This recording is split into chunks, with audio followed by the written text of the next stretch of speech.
নামাজের শেষ বৈঠকে তাশাহুদ পড়া ওয়াজিব। মুক্তাদির জন্য ইমামের অনুসরণ করাও ওয়াজিব। দরুদ ও দোয়ায়ে মাসুরা পড়া সুন্নত। শেষ বৈঠকে ইমাম যদি মুক্তাদির তাশাহুদ পড়ার আগেই সালাম ফিরিয়ে ফেলেন, তাহলে মুক্তাদি তাশাহুদ না পড়ে সালাম ফেরাবেন না, বরং তাশাহুদ শেষ করে তারপর সালাম ফেরাবেন। যেহেতু ইমামের অনুসরণের মতো শেষ বৈঠকে তাশাহুদ পড়াও ওয়াজিব।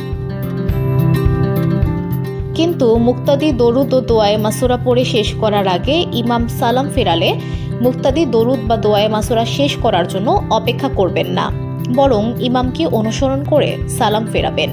যেহেতু ইমামের অনুসরণ করা ওয়াজিব, দরুদ ও দোয়ায়ে মাসুরা পড়া সুন্নত, তাই সুন্নত ছেড়ে ওয়াজিব পালন করতে হবে, অর্থাৎ ইমামের অনুসরণ করতে হবে। নামাজের শেষ বৈঠকে দরুদ পড়া যেহেতু ওয়াজিব নয়, তাই একা বা জামাতে নামাজ আদায়ের সময় কেউ যদি নামাজের শেষ বৈঠকে ইচ্ছাকৃত দরুদ পাঠ না করে, তাহলেও তার নামাজ হয়ে যাবে, পুনরায় পড়তে হবে না।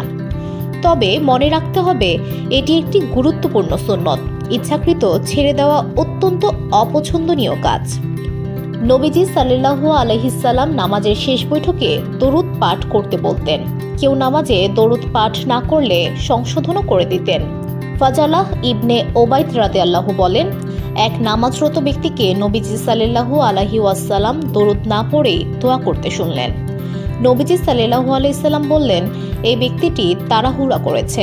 তারপর তিনি তাকে ডাকলেন এবং তাকে বা অন্য কাউকে বললেন, তোমাদের কেউ নামাজ আদায় করলে সে যেন আল্লাহ তাআলার প্রশংসা ও তার গুণগান করে, তারপর আল্লাহর রাসূল সাল্লাল্লাহু আলাইহি সাল্লামের উপর দরুদ পাঠ করে, তারপর তার মনের আকাঙ্ক্ষা অনুযায়ী দোয়া করে।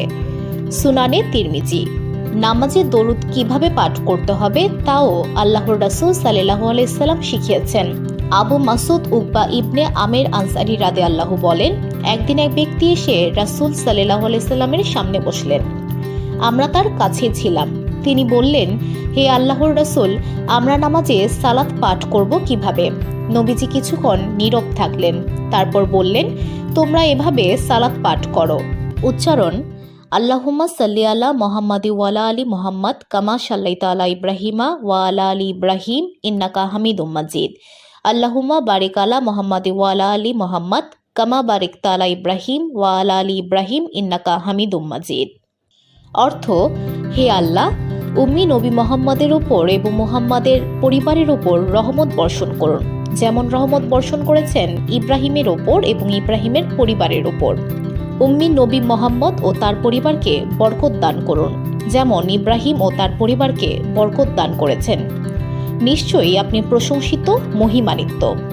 সুনানে দারাকুতনি। VOD Bangla news desk.